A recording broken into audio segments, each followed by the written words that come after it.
Kemudian berikutnya, semua sahabat adil dalam riwayat. Ini prinsip Ahlus Sunnah wal Jamaah. As-sahabat kulluhum udul. Tapi jangan salah paham. As-sahabat kulluhum udul bukan berarti sahabat itu maksum. Jangan salah paham. Bukan berarti sahabat itu tidak punya salah, tidak punya dosa. Bukanlah berarti sahabat itu maksum, suci, sebagaimana maksumnya Nabi. Tidak begitu, saudara. Ahlus Sunnah hanya mengatakan mereka adil dalam riwayat, dalam arti kata mereka di dalam meriwayatkan apa yang mereka dapat dari Nabi, tidak ada yang berdusta. Tidak ada yang berdusta atas nama Nabi. Tidak ada satu sahabat pun terbukti dia berdusta menggunakan nama Nabi, saudara. Ini yang dimaksud adil. Nah, kenapa Ahlus Sunnah mempertahankan ini? Sebab sahabat itu adalah fondasi penyampaian riwayat, baik Al-Quran maupun hadis. Kita ini dapat Al-Quran, dapat hadis dari Nabi kepada kita melalui siapa? Sahabat.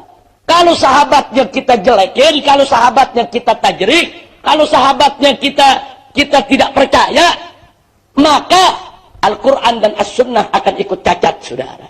Karena datang dari orang-orang yang cacat. Ini yang mesti kita hati-hati, saudara. Jadi kalau ada orang nyerang sahabat, sebetulnya dia langsung atau tidak langsung, itu menyerang daripada fondasi Al-Quran dan As-Sunnah. Al-Quran sampai kepada kita dari Nabi melalui sahabat. As-Sunnah sampai dari Nabi kepada kita melalui sahabat. Nah, kalau sahabatnya udah nggak dipercaya, bagaimana? Berarti Al-Quran dan As-Sunnahnya rubuh, saudara. Ikut rontok. Nah, ini yang mesti kita hati-hati waspada. Makanya Ahlus Sunnah sangat hati-hati soal ini. Jadi Ahlus Sunnah mengatakan tidak ada sahabat yang berbohong atas nama Nabi. Nah, kalau ada sahabat yang berbohong atas Nabi, buktikan. Sahabat yang mana, kapan, di mana, hadis yang mana. Enggak pernah terbukti satupun, saudara. Semua hanya analisa, kira-kira, suudzon, dan lain sebagainya. Jadi sekali lagi, as-sahabat kulluhum udul, semua sahabat adil, maksudnya adil fir riwayah. Nah, bukan berarti mereka itu maksum, bukan. Kalau ada juga yang mengatakan sahabat Nabi semua maksum, tidak ada dosa, bukan Ahlus Sunnah, saudara. Karena nggak ada Ahlus Sunnah yang punya pendapat macam itu. Jadi kalau ada mengatakan sahabat Nabi semuanya maksum, semuanya seperti Nabi, nggak ada dosa, semua bersih. Nah, kalau ada yang berpendapat begitu, dia tidak mewakili Ahlus Sunnah wal Jamaah. Tadi sudah kita sebut tidak mentajrih sahabat. Nah, jadi ada ilmu namanya ilmu jarah wa ta'dil. Nah, ilmu jarah wa ta'dil maksudnya suatu ilmu yang mempelajari tentang nilai. Nilai seseorang itu bisa dipercaya atau tidak dipercaya dalam meriwayatkan hadis. Nah, kadang-kadang ada orang ini disebut orang ini baik, orang ini bagus, orang ini bisa dipercaya. Saudara, itu namanya ta'dil. Ada koreksi-koreksi, tapi ada juga tajrih. Tajrih itu orang itu dianggap cacat, dianggap nggak dipercaya.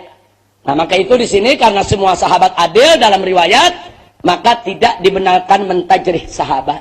Jadi ilmu jarah wa ta'dil hanya berlaku tabaqat tingkatan setelah sahabat. Setelah sahabat, mereka boleh bicara al-jarah wa ta'dil. Tapi di tabaqat sahabat, mereka tidak lagi bicara tentang tajrih sahabat yang manapun juga, saudara. Nah, kemudian dari situ, maka perlu kita tahu bahwa Ahlus Sunnah menerima hadis riwayat sahabat. Nggak ada yang ditolak kalau riwayat sahabat, saudara. Nah, yang mereka periksa adalah rawi di bawah sahabat. Karena rawi di bawah sahabat bisa jadi mereka itu benar, bisa jadi bohong, bisa jadi yang di bawah sahabat itu tidak bagus dalam hafalannya. Tapi untuk di tingkat sahabat, semua sahabat diterima riwayatnya. Karena semua sahabat adil dan tidak boleh mentajrih sahabat.